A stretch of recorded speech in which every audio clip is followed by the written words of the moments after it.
and I think we were in there for 3 hours and 15 minutes. So I don't know what happened. It's like a regular party. You just get caught up in the moment, and we just had so much fun. And we learned a lot about stock options. I hope that you saw the value in terms of just knowing exactly where the money's at. My goal is to put more money in your pocket. That's what I want. I want to see you better off economically because we're hanging out. I know I don't want you just hanging out because you think I'm cute. But I want you to hang out because it's adding value. Now, if you couldn't make it last night, there is a recording available this morning. I went ahead and downloaded that and loaded it into the system. If you use the same login that you used to buy your ticket, you can actually get the recording. And those of you who could not make it, if you want to see the recording of the training, I can make that available. Okay, so give me 1 second here. I'm going to send you all a text. Sometimes on Saturdays, I got to send out a wake up call because that's just a requirement to kind of get everybody in here. And in case you want to know what I'm going to talk about today, I actually want to talk about this interesting thing that's going on with the government, where people are anybody since where they're burning up the Teslas and everything. Apparently, that's how they're kind of kicking Elon Musk in the groin.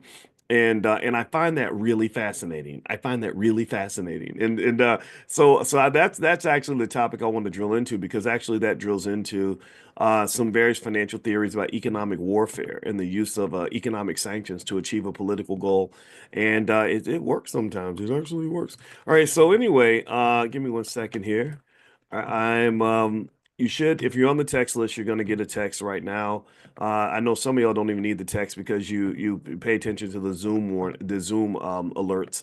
But yeah, but there's a text coming in. Also, later on today, I sent you all an invitation to join Aisha Verzi later on today. She's going to do that presentation on how to be your own bank. So if you want to go take a look at that over in Fly Nubian Money, feel free to do that. It's going to be very good. And as you know, Aisha, I like Aisha because she's able to understand the connection between wealth and culture.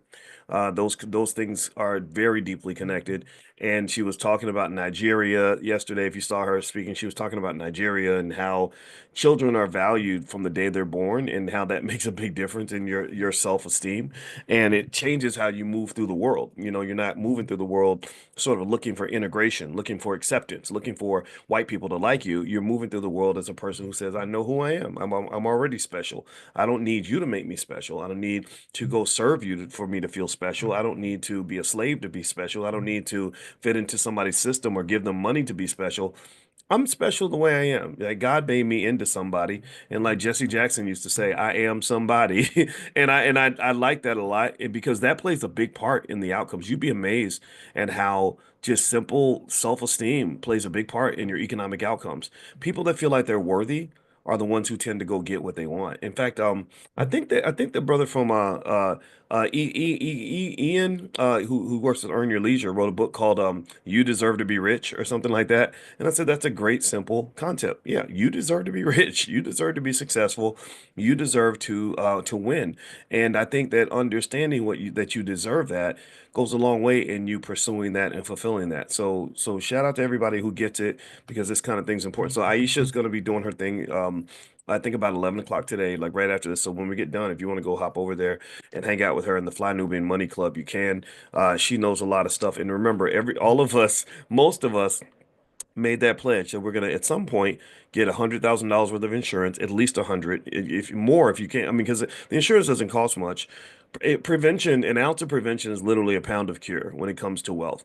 If you waste your time and you don't prepare, then you're gonna pay an enormous price because you'll be broke. You're gonna go through a lot of stress, a lot of pain. Your children will go through pain, and also you could end up working 40 years because of something that could have been prevented with somebody spending, $50 a month on a life insurance policy. If somebody had literally just gotten a little life insurance policy, spent the same amount of money that they probably spend on shaving cream and soap every month or something. Not even like a car note, right? Not that we would love our children as much as we love our car, right? But literally the amount of money that people spend on shaving cream and soap, literally that would be enough to prevent that child or grandchild from having to work 40 years in order to to do this. So let's hop into this conversation about what's going on with Elon Musk and the Teslas and all that. I know that everybody in here has different political dispositions, so this is a political conversation, but I'm not encouraging any form of political affiliation. I told you I'm not I care no, I don't vote for Democrats or Republicans in any election. I don't care what anybody tells me. You're not going to talk me out of that. So do not try to intimidate me. It's my right to use my vote for what I want. I vote for black people. I vote for black people, and the reason I vote for black people is or the way I vote for black people is through wealth. That's it. That's it. I spent about 45 minutes to an hour on the phone with Dr. Ken Harris, who's partnering with us on the convention this year, and we were talking about Tuskegee and Marcus Garvey and Booker T and just just kind of everything that happened at that time, our own interpretation of the dynamics of that time. And I said it's all about the wealth. It's all about the infrastructure. Like the power of Booker T and Marcus Garvey working together was that they were building infrastructure. That's what made them dangerous. That's what made people want to destroy them. That's what made the boule want to see them disappear. Because unfortunately, the boule bougie types they can only survive on a white guy's infrastructure. I'm not again, I don't want to make this overly racial, but it's true. If Du Bois was great, but he was a guy with a job. Whereas Booker T was a guy who ran an institution. Marcus Garvey was a person who owned an organization. So when you're in those spaces, and this is what integration does, and I'm going to get to the Elon Musk and Tesla thing in a minute, but y'all know it's an all black conversation first and foremost. What integration does, unfortunately, is it reminds us of the ugly reality that there's not enough room for all of us. There's not enough room. The white man doesn't have enough room on his boat for all the black people in America. He can't put 40 million black people on his boat and then give them all amazing economic opportunities. I mean, sure, we can all get little black jobs and make minimum wage and whatever, but when you're talking about building wealth, there's not enough room for everybody. So the integration space, I believe, creates competition, right? It creates this idea that like this scarcity mindset. You follow me? Like you ever see that where my friend Madam President, she's on Fly Nubian Queen. She does stuff every day. She's really good. And she talks about how she said it seems like in my career that the managers that were the meanest to me were other black women. She said that and I said, I don't know. I don't know if this connects to this idea or not. But a lot of people have had that experience where they're like, why is that black person jealous of me? Why are they mad at me? Well, because maybe they were the only black person and you're competing for that spot, right? When I went to Syracuse University and joined the faculty, this is a true story. There was three of us that got hired, three black people out of 100. There were 100 white people, three black people. So my thought was, let me get with the other black people and connect. Well, there was one lady who said, I don't want to be seen around you all too much because I don't want to be seen as somebody who only hangs around the black people. That's another example of that. That was insane. But by the time they strung her up, and really, really put her through hell, guess who she was running to for help? She was running to the radical black guy because ultimately, I believe over time you realize that your friends may not be your friends, right? And that economic infrastructure, economic planning, being able to control your institutions, is really where the real power lies in this country. And so even W.B. Du Bois toward the end of his life, I think he realized Marcus and Booker T were actually right.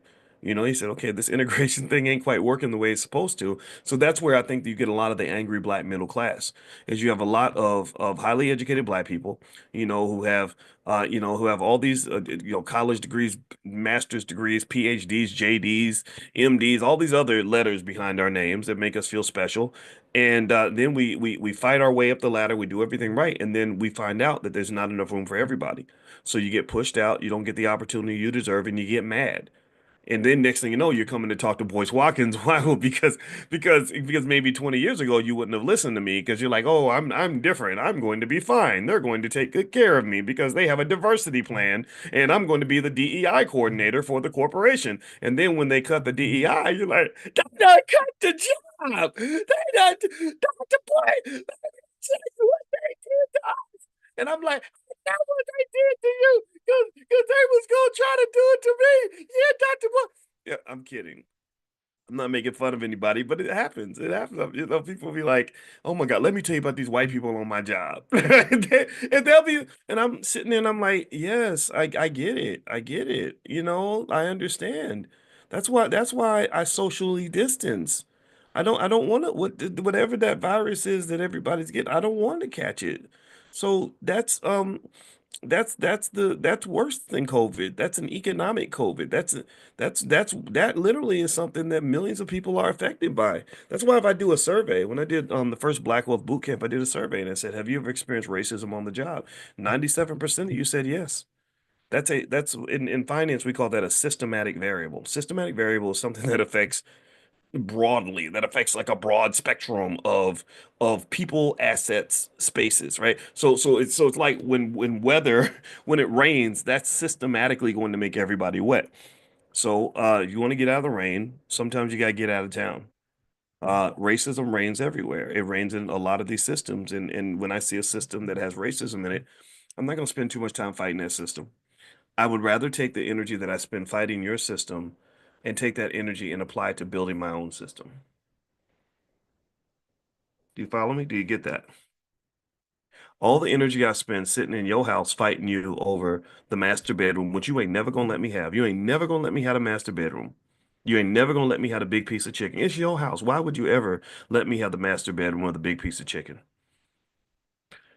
So all the energy, all the huffing and puffing, screaming and hollering, marching and praying, protesting, boycotting, whatever that I can do to try to get you to let me have the master bedroom.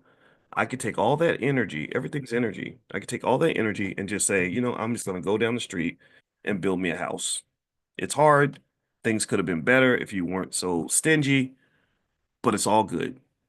And I kid you not, I told my oldest daughter, just yesterday, we were talking about the days where she remembers the days where I was dealing with it at Syracuse, and I was, and they were really they were giving me the business. I was giving them the business. It was a heavyweight fight. Like they were punching at me, but I'm a punch back. I ain't scared of you suckers. And she said, yeah, I remember how much chaos there was at that time. And I said, yeah. I said, but you know what? I have zero animosity toward them. I have no anger. I have no like, oh man, they did me dirty. I'm mad. I hate those dang people. No, I don't feel that way. I said, actually, I'm really, really blessed that they didn't embrace me. I said, the biggest curse in my life, she said that, she said, I thought about that the other day. That now it's crazy you said that. She said, because I thought about how simple, boring, and miserable your life would have been if they had embraced you and kept you there. I said, the worst thing that could have happened to me is if they'd said, we see your value. We see your worth. We really want you here. We want to keep you here for 30 years. We're going to give you a 20% raise and a promotion so you can feel like a special man and we're going to have you here forever. That would have been great for them. I think I'm an asset. I think I got some. My mama told me I was an asset when I helped her with the groceries when I was 11, and I was super proud. She got on the phone with her friend Charlene, and I said, "Mama, tell Charlene what you said about me." And she said, "What?" I said, that I'm an asset." And she said, so she told Charlene, I was so proud. I was like, "I'm an asset." I didn't even know what an asset was at that time, but now I know what an asset is. I have a whole PhD in assets and liabilities. And so, yeah, I would have been an asset to you, but I don't know if you would have been an asset to me because and so really the truth is, if you really look at, things like racism and stuff in an honest way, there's a point where you're kind of like, it's not nice it's not good that you're treating us this way sometimes, but sometimes if going through a little bit of the fire is what wakes you up and lights the fire inside of you, maybe that's okay. Maybe. Maybe that's like God's plan. Maybe God wants you to go through something so you can turn into something. Like, because it's hard for me to talk to you about how to become something if I ain't never been through nothing. So while I'm going through stuff and I'm going through God's training camp, I might feel like I'm cursed. But see, what you don't understand is that if you understand the mind of investing, you'll realize that the things you think are a curse, in many cases, are actually a complete blessing. You really can't get to heaven if you ain't willing to go through hell. Just ask any Navy SEAL who went through Hell Week. Navy SEALs are the baddest soldiers on the planet. Some of the most highly trained individuals, toughest human beings you'll ever meet. But you'll never meet a Navy SEAL who has not been pushed beyond their limit and punished beyond recognition. You'll never meet a Navy SEAL who hasn't just been hit rock bottom. Right? Like, I mean, you never will, right? So you trying to be powerful and smart and strong and capable and everything else, but you ain't trying to go through nothing. What makes you think that being comfortable is what's going to make you great? That don't even make no sense. That's crazy. It's like me thinking I can eat donuts and ice cream every day and become an Olympic athlete. I can't. I can't become Sidney McLaughlin, or Michael Johnson or whatever if I'm eating donuts and ice cream every day. So that's the paradox of it all. And that's what it is. So I think everything can be used to your advantage. The same way a declining stock market is a tremendous opportunity. We've talked about that. I told you when the market goes down, everybody runs away because they're uncomfortable. The smart investors stick around and they buy more stock. I've been buying more stock than ever the last few weeks because I love the fact that this market is down. Why do I love the fact that the market's down? Well, because I know that eventually it comes back up, and that's when I'm going to be looking back and happy about the decision that I made. So keep that in mind as you think about how you invest. If you haven't, consider that. I encourage you to just think that through and look at the research. Don't even just believe me. Look at the research. Now, before I move on, one thing I want to mention is uh is that the financial slumber party, you guys love it so much that I actually made it into something where if you just want to subscribe and just be like invited to all the slumber parties, here's a link where literally you can just pay one annual fee and every single slumber party you can come to. The next one's called Flip That Check, and it's going to be the secrets of financial security. How to know if you're financially secure, how to become financially secure, basic rules you can apply that will ensure that you're financially secure. So I'm gonna put that link right here in the chat, and I'll probably text it out to you guys a little bit later if you want to sign up and become an annual member in the Financial Slumber Party. Also, for those that came in last night, the recording is available now, and what I'll do is, and also the website is financialslumberparty.com, by the way. It's financialslumberparty.com. So feel free to go to that. Apparently, it was a harebrained idea, just a weird idea I just came up with, but apparently it's really fun. Some of y'all are wild and crazy, so we had a blast last night. All right, so let's talk about this whole thing with Elon Musk and the whole issue with the Teslas being burned, right? You guys have seen that, right? Have you followed this? And some of you are Democrats, some of you are Republicans, some of you are independent, some of you don't vote. Once again, I do not care. I just what I do not care. Some people think I should care more, but I just don't. I'm sorry. I care about wealth. So now somebody says blow my nose. No, this is not. These are not boogers. These are not boogers. These are that's I have hair on my nose. So now you got me all sense self-conscious sharing. Now, how you gonna talk about my nose right in the middle of a class? Like now I'm like, man, do I need to go and you know? So anyway, I'm gonna talk like this because sharing them made me self-conscious. I'm kidding. I don't care. It's close your eyes, Sharon. You Sharon's like you like my wife. My wife is like that. My wife's real picky. So anyway, okay, I'm kidding. You were doing the good thing, Sharon. I love you too. All right, so here let's talk about what's going on with these Teslas being burned. So here's what the idea is, and really, if you're a Democrat, you love you absolutely love what's happening here, right? A lot of my Democratic Party friends think it's great, and it really does work, right? Like all throughout the world, all throughout history, economic warfare is something that has been used to achieve all kinds of political means. The Chinese are absolutely the best at it. If you anger the Chinese people are so interesting. I taught that class in China years ago. They're so interesting because they're so polite. Not to generalize, but generally speaking, they have a much more polite culture than us. They never say no to anything, or at least most of the time. So if you go to most people in China, and you say, "I'd like for you to give me $1 million, and and also on top of that, I want to come live in your house, but I want you to move out." They're not gonna say no. Like they're not gonna say, "Hell no, what are you thinking? What's wrong with you?" A lot of them are gonna say, let me think about it. I will think about it, right? And I think that that is absolutely extraordinary in that you really have this culture where saying no is just not something that they do. But here's what they do: they can be very passive aggressive. That's the word I'm looking for. So what happens is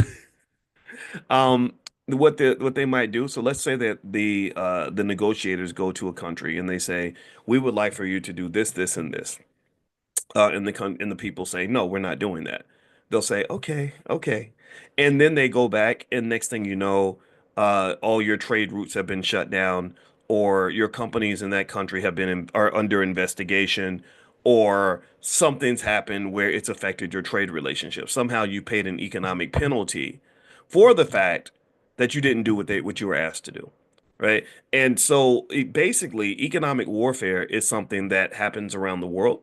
It's something that has happened um, in the United States. It's something that's happened to African Americans for a very long time. If you are a radical black person, the first thing I want to warn you about is it's very, very hard to be radical, loud, proud, and free as a black person if you don't have your money right. If you don't have your money right, you're going to probably lose a lot of that battle. And the reason you're going to lose the battle is because the very same racist capitalists that you are fighting against are the very same people that you have to go beg for a job. What makes you think that you can go beg somebody for a job after you finish cussing them out? Like what makes you think that that's even logical? What makes you think that I can complain about you and then ask to come work for you? Would you hire somebody who just talked about you like a dog, called your mama out of her name, told you that you were stupid, and then said, "Well, here's my job application. I hope that you'll consider it and respect the fact that I was honest with you about the fact that you stink and you're dumb." None of y'all would do that. Most people would not. So I'm not saying that you're not right. You are right. Maybe the person really does stink. Maybe they are really annoying. Maybe their mother really is a dirtbag. But you don't have the authority to say that because you then are expecting that person to pay your bills. And one of the rules that your mama probably told you, you don't need a finance class to know this, is that you never bite the hand that feeds you. You don't try to fight the people that are paying your bills. That doesn't even make any sense. When I talked to our son and he was complaining because his mother likes to his mama, she's aggressive. She likes to really push her authority and tell him what to do. I'm more passive. I'm more like, okay, well, what do you want to do? Let's talk about it. As long as you're not violating me, I'll support you. But the mama's more clear on her opinion. No, you need to do this. You need to do that. And he doesn't like that so much.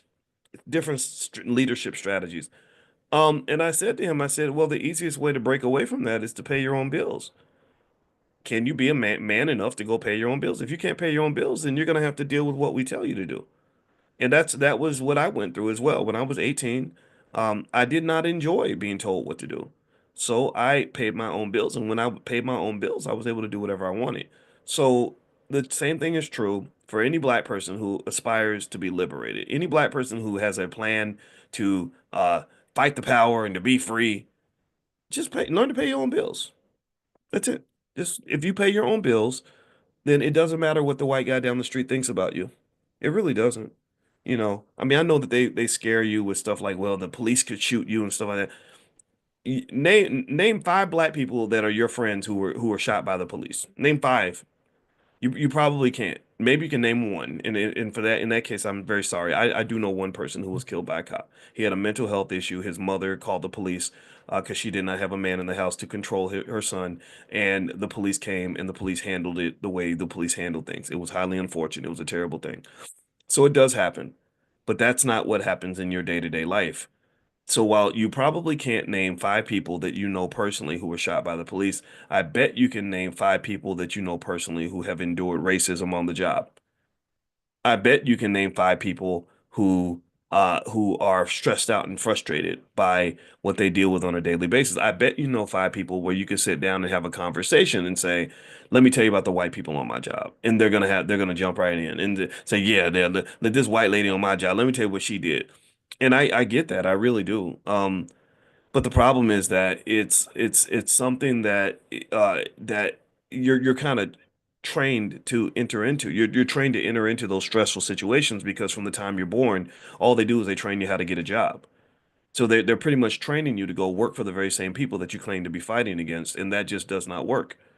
The first step toward liberation is economic independence. You have to have some degree of economic independence and sustainability because if you don't, then the colonizer or the authority or your adversary is going to impose economic sanctions. When Russia went to war with Ukraine and the United States did not agree with Russia's attack on Ukraine, the first thing they did was try to shut down all their economics. shut it down with embargoes and they froze all their assets. They cut them out of the global economy as much as they could. They couldn't sell their oil in a lot of places because they know that if you hit them in the pocket, that's how you hurt them. So to some extent, this is what happens with black people, but it's also what happens with this Elon Musk thing. They're basically saying you are a wealthy man, which makes you very powerful. So we're going to go to the source of your power. Your power is that you sell these Tesla cars, and your brand is attached to the Tesla brand. And because of that, we're going to go and we're going to penalize people. We're going to make you toxic. We're going to penalize people who buy Teslas by burning their cars up in public. Is that domestic terrorism? Depends on how you look at it. I personally think it's over the top. But then most people are not burning Teslas. It's really the extremists. But if you think that burning Teslas is over the top, then maybe you think that storming the Capitol is over the top too. Maybe you would think January 6th is over the top. I personally think that we don't understand politically the slippery slope of politics, that like how blessed we are to really have peaceful elections, that literally violence begots violence, right? So when you think that you're justified in your violent behavior, it causes more violence from the other side. They're just going to one up you. And then next thing you know, you have like the elections in Kenya where people were so mad that their party lost that they were chopping people's heads off in the middle of the street. They had machetes and they were chasing each other with machetes and killing people in the middle of the street.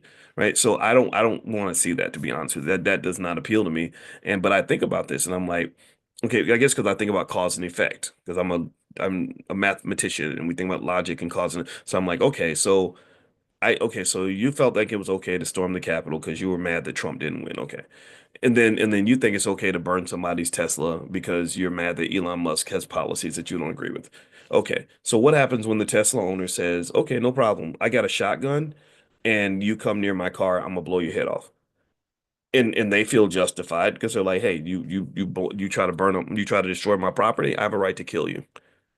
Right? So then what happens after that, right? So it just kind of escalates. I don't think it's healthy at all. It's highly dysfunctional. And it happens in a lot of your families. Let's get back to black folks and families. I think that one of the things about managing a family and managing good relationships is knowing the value of de-escalation and how to de-escalate a conflict. Some of y'all like to just take it to the next level. Oh, you ghetto. Oh, you crazy. I'm about to show you crazy. Oh, you think you can, oh, I can get down and dirty with the why are you racing to the bottom now? Why are you trying to out crazy people? It's hard to do. Crazy people are hard to compete with, but or how are you why are you trying to be the most ignorant person in the room in order to win the argument? Because all that's going to do is escalate the conflict. Did you know that there was a research study where they were looking at marriages and they were able to predict with really high accuracy, like 95%, which marriages were going to last and which ones were going to fail. And they did it by listening to them argue for 5 minutes. They would listen to them argue for 5 minutes. And based on what they heard in 5 minutes, they were able to predict with 95% accuracy which couples were going to last and which ones were not. And do you know what the defining variable was? How do you respond to an escalation? If somebody takes it to the next level with you, do you go to the level above the next level? Do you say, "Oh, well, you pulled out a knife, I'm gonna pull out a gun. You pulled out a gun, oh, I'm gonna pull out a bazooka," right? Or are you a de-escalator? Like, do you have the tools? This is therapy again. This is what I'm telling you. If you ever want to have a better life and be a better person and have a better family and have better relationships, go fix yourself. Learn how you work and learn how you tick and learn the tools of therapy. Because that will take therapy really, I'm gonna tell you what I figured out what therapy is. All therapy is like this place that people go so they can deal with all the people out here that won't get no therapy. That's what it is. Like therapy really helps you cope with people that won't get therapy, but you got to deal with their crazy ass. So you got to figure out a way to process it without, you got to woosah your way out of the situation without letting crazy people make you crazy because crazy is contagious. That's the real virus. Right? So literally you when you can't socially distance from crazy people, which I highly recommend.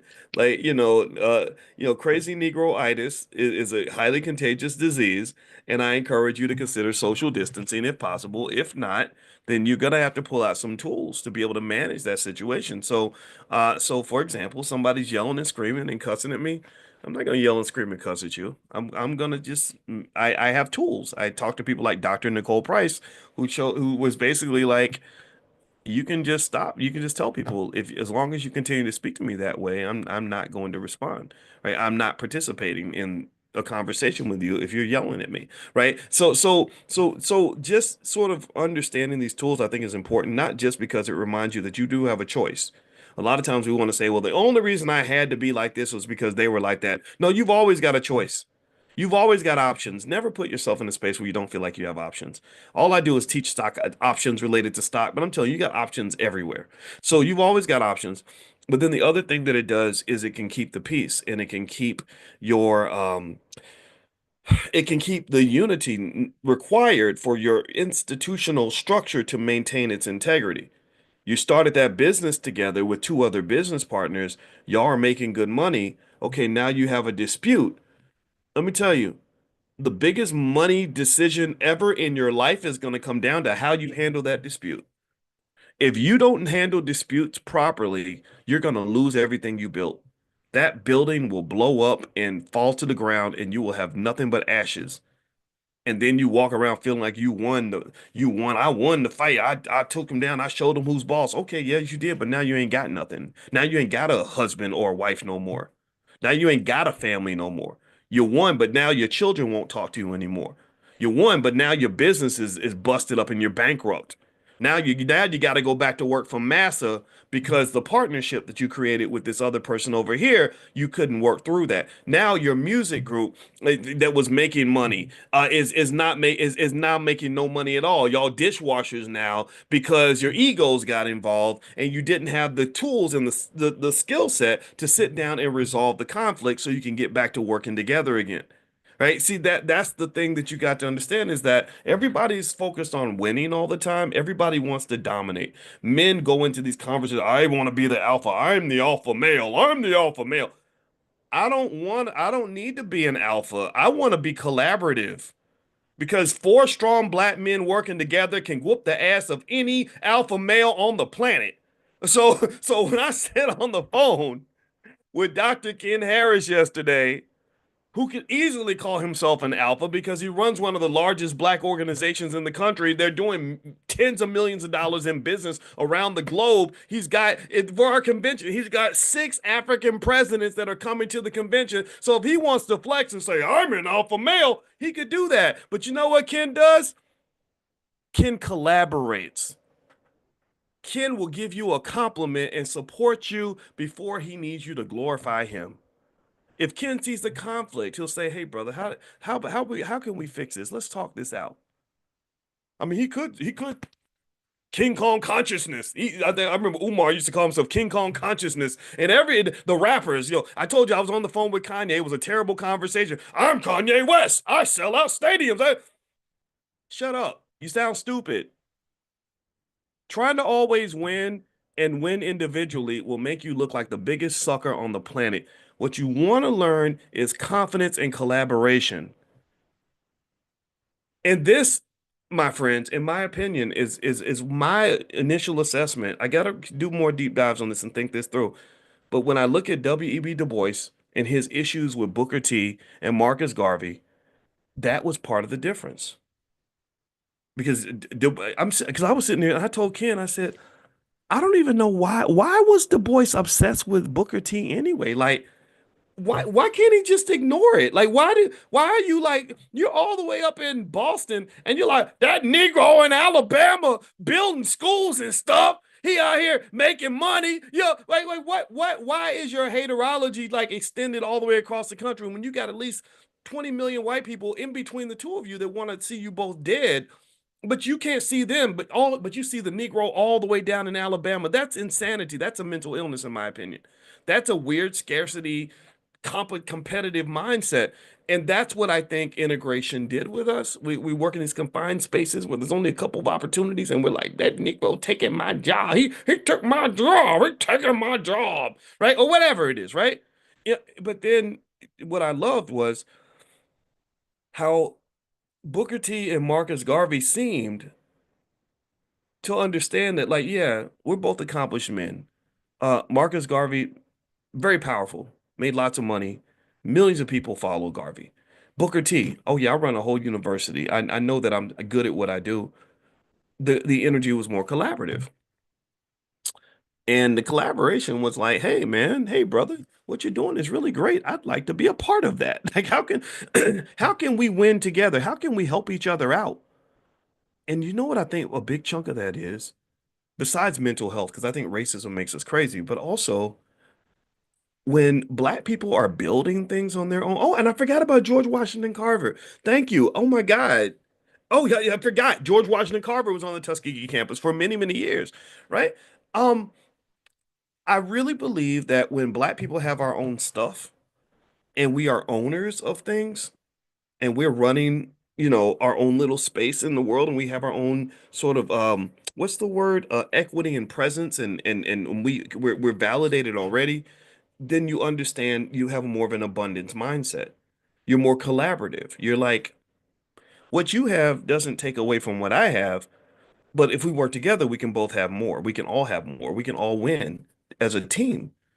Whereas I think that that sort of other space becomes very restrictive and very competitive, and it causes you to fight and compete with each other and want to dominate each other. Like I get it. I mean, I understand some black people are gonna get on your nerves for sure, but I don't know why me dominating this other black guy is really the most important thing on my agenda, right? So, so what I would say to you is when you're talking about this wealth building and everything else that's connected to it, the ability to build a community and to coexist in a community is extremely important when it comes to building almost anything. If you look at a $3 trillion company like Apple, if you and you watch how Tim Cook, the CEO of Apple, moves, he moves in a very collaborative fashion. Yes, he knows he's a billionaire. Yes, he knows he runs one of the most powerful companies in the history of the world. Yes, he knows he's got connections all over the planet, but you don't see him flexing and trying to prove to everybody that he's so important. He knows these things. So really, so this actually I think speaks to conflict resolution as a critical skill set that you learn from therapists that will help you to succeed in whether it's family, whether it's business or anything else. Learn how to collaborate. Try to pick up that skill. That's a multi-million-dollar skill. And when I say I mean that literally. I know people that became millionaires because they knew how to get along with the right people and they didn't pick fights. And if they and when they had a battle, they chose their battles and they knew how to handle things in a way that was mature. So emotional maturity, I don't really think, honestly, definitely in pop culture or hip hop culture, emotional maturity is not a valued attribute. Emotional immaturity is what is celebrated. And if you look at the economic outcomes of emotional immaturity, you see a lot of financial destitution, a lot of economic slavery, because people that are broken and undisciplined are not capable of ruling themselves. That's when the colonizer says we have to control these people because they can't control themselves. We have to guide these people because they don't know what to do. And so and you don't want people to see you that way. Self-determination is possible, but it does require some work. Okay. All right. So before I move on, let me mention really quickly that that Monday we're going to meet for stock options class. So if you want to generate income with stock options and kind of see what we do there, here's a link for a free trial. It's $2.99 a month after the trial, but you can come to class with this link. I'm gonna put this in the chat, so feel free to take this link. If you're watching this recorded version, you won't see the link because I want to incentivize or give some reward to those of you that actually come to class live.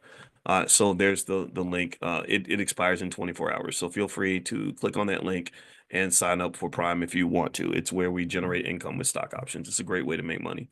All right. So a few more things on this thing with Elon Musk. I actually pulled up some financial theories on economic warfare and just kind of how this thing works. It's really fascinating.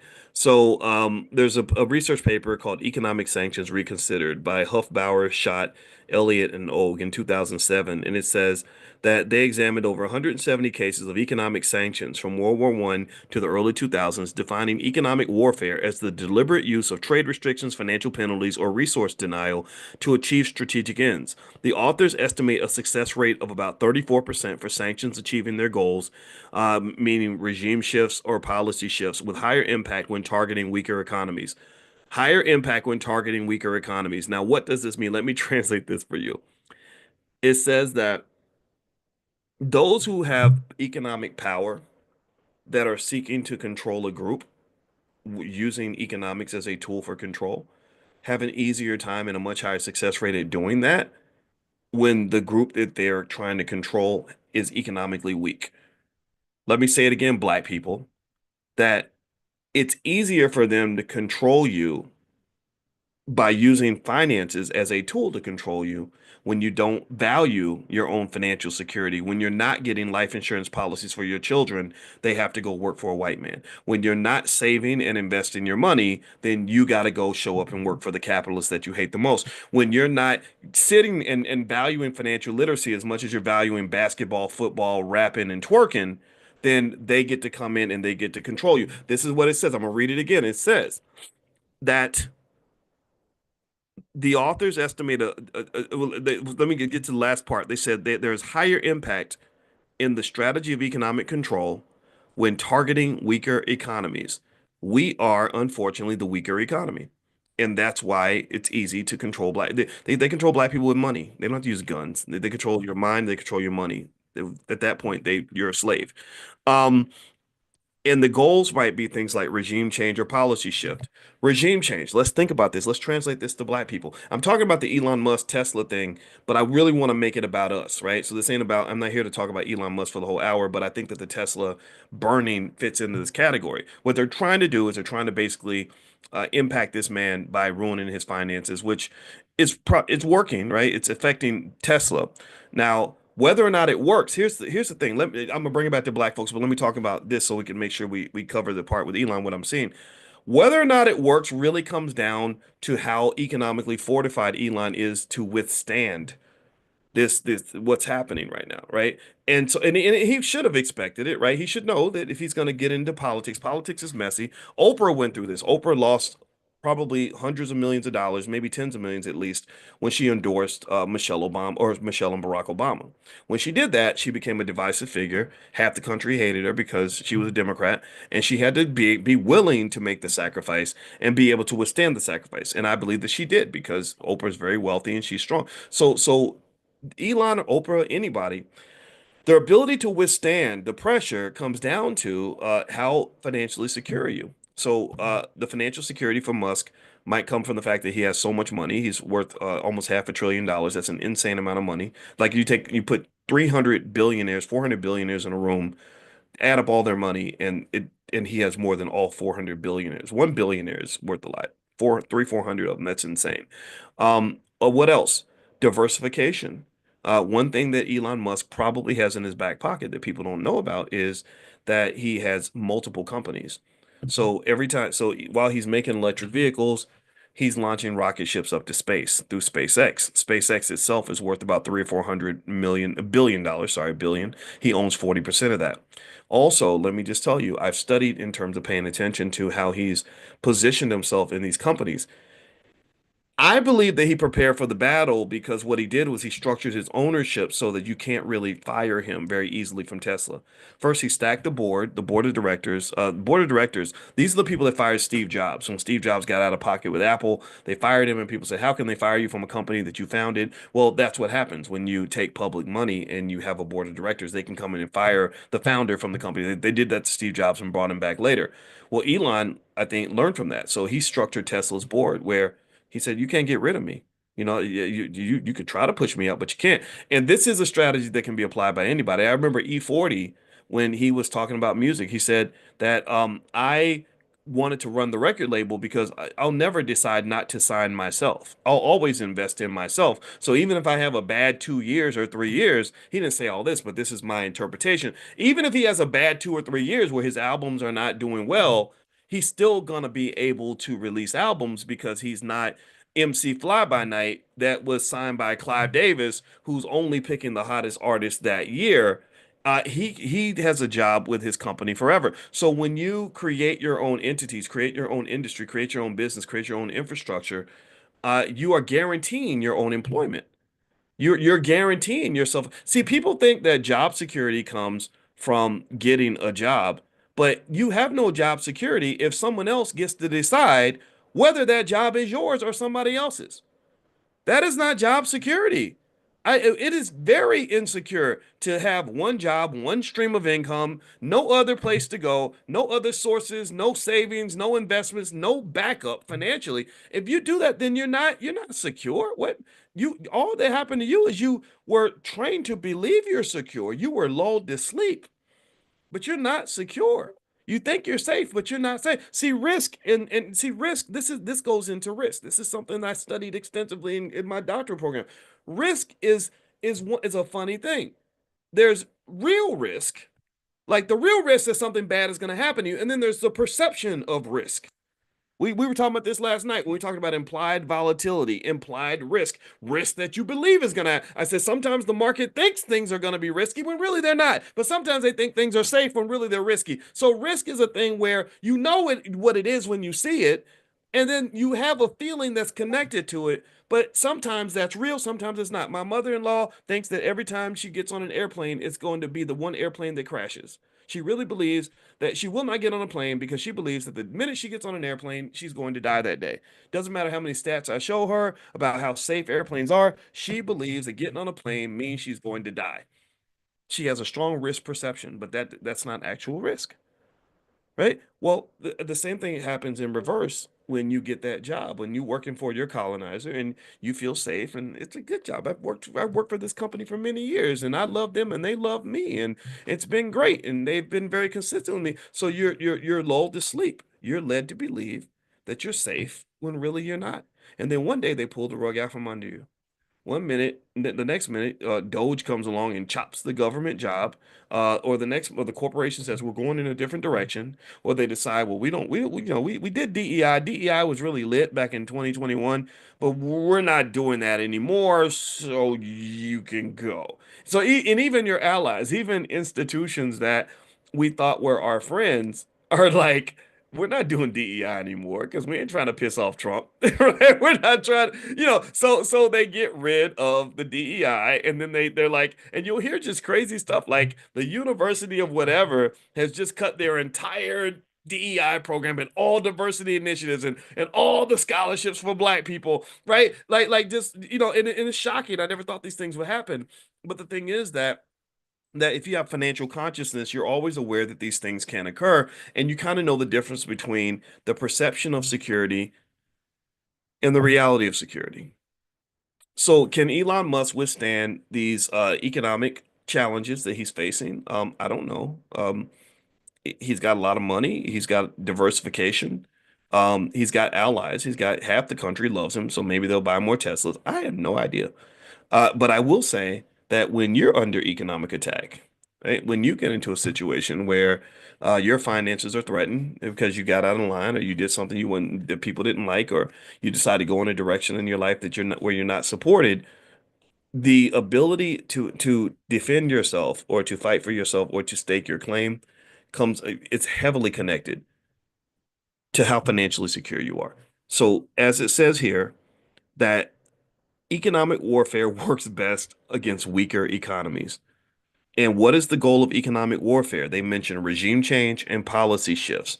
What does that mean? That means we need you to change your leadership and we need you to change the way you live. So what does that mean for black people? Who in this country is picking the black leaders? That's a regime shift. When a lot of people from the 60s, they'll even say that they'll say Martin Luther King was not our guy. We didn't want him as a black leader. He was marketed to us. They chose him and said he's going to be your leader. Regime shift. We want his regime. We want him to be the king of black people. We don't want this other person. We don't want Dr. Claude Anderson because he's up here telling y'all to be economically independent. Marcus Garvey, we're gonna get him locked up. And Booker T, we're gonna try to get him killed. Um, but this King guy, we like him. He's not trying to be violent. He wants to be friends with everybody. Right? He wants little white girls and little black boys to hold hands. That's okay. Or kind of. So my point is to say that economics and economic warfare has been used with against people all throughout the world. It'll be used against you. Me and my wife use economic warfare on the children all the time, but we do it because we love them and we need them to do the right thing. We try to incentivize their behavior. What would that mean? A policy shift, right? So, because the problem, here's the problem with kids now, you can't whoop them no more. I don't, did anybody else grow up with whoopings back in the day? Like I got whoopings when I was a kid, and I'm gonna tell you, whoopings are traumatic, and it's not the best way to raise a child. Don't be spanking your kids. But I ain't gonna lie, sometimes I kind of feel like I might have needed to get whooped a little bit. I needed something. I don't know. I don't I just don't know if talking to me would have actually worked. But I'm not saying it's wrong because it was bad. But seriously, so you can't whoop the kids no more, right? And even if you try to bully them, your dad gets up in your face like, son, you better do what I say. Kid, if kids are really thinking about what that you can and can't do, they could be like, well, if you touch me, I'm gonna call the police, right? Some kids do that crazy stuff.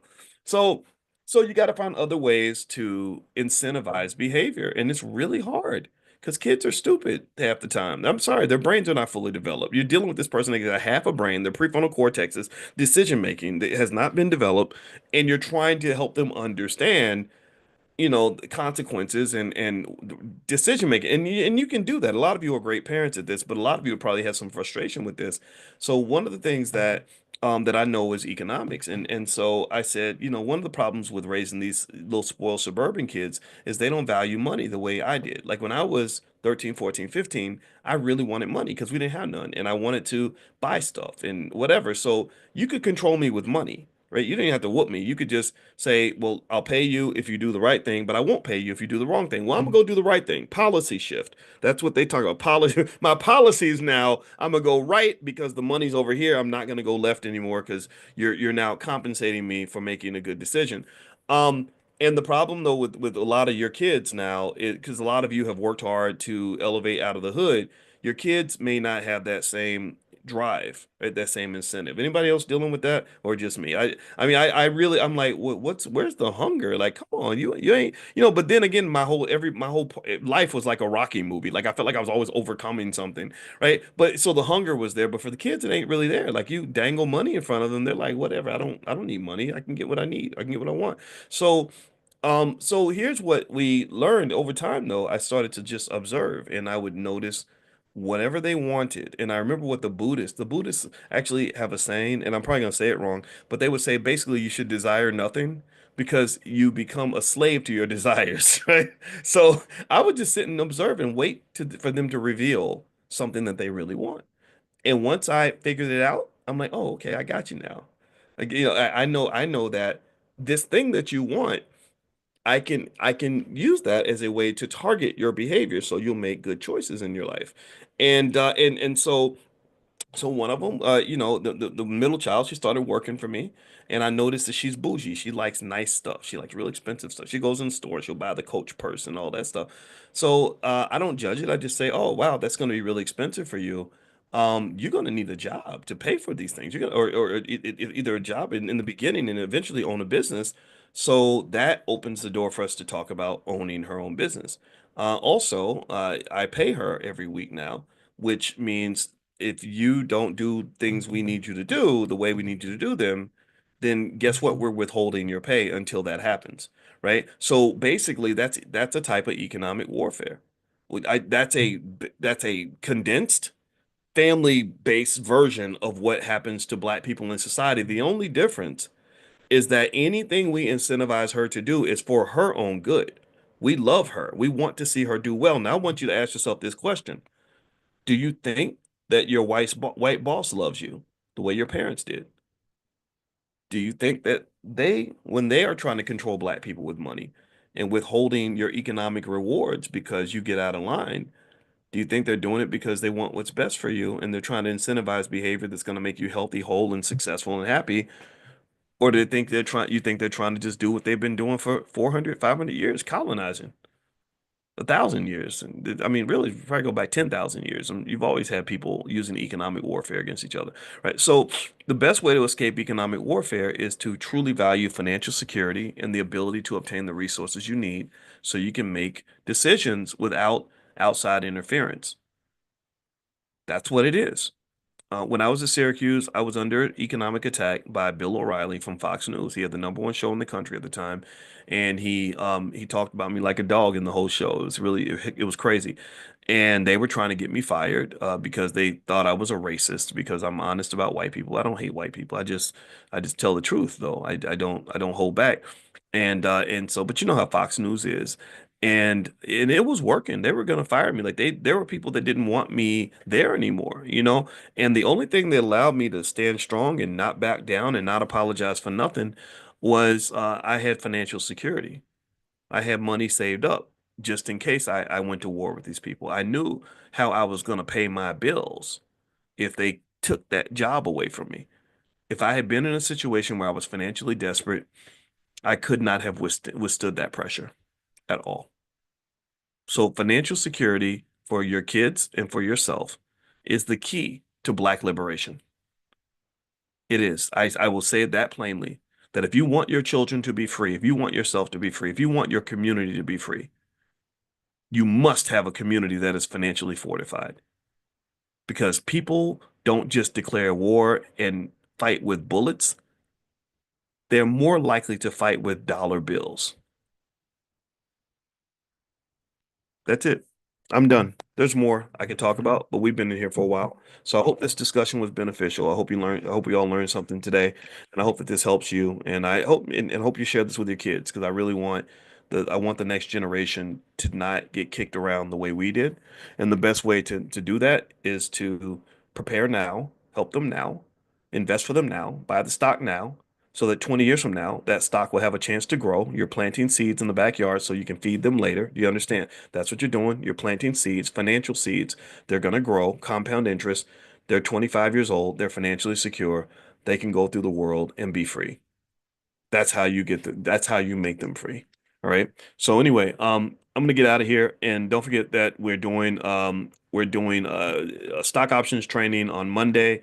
If you want to join Prime, here is the link. And we're doing right now, we're also preparing for the next Coin cohort. Coin is the Certified Options Investing Network. So if you want to get a certification in stock options, you can talk to someone about joining. Go to drboycecoin.com, drboycecoin.com, and I think you're gonna like it. It's a lot of fun. And then also last but not least, I'll text you all links for other things a little bit later. Make sure you're on the text list. Text the word morning to the number 87948. So text morning to 87948 and I'll send you some stuff you can take a look at. All right, God bless you. Have a great day, everybody. We'll see you soon. Take care. Bye-bye.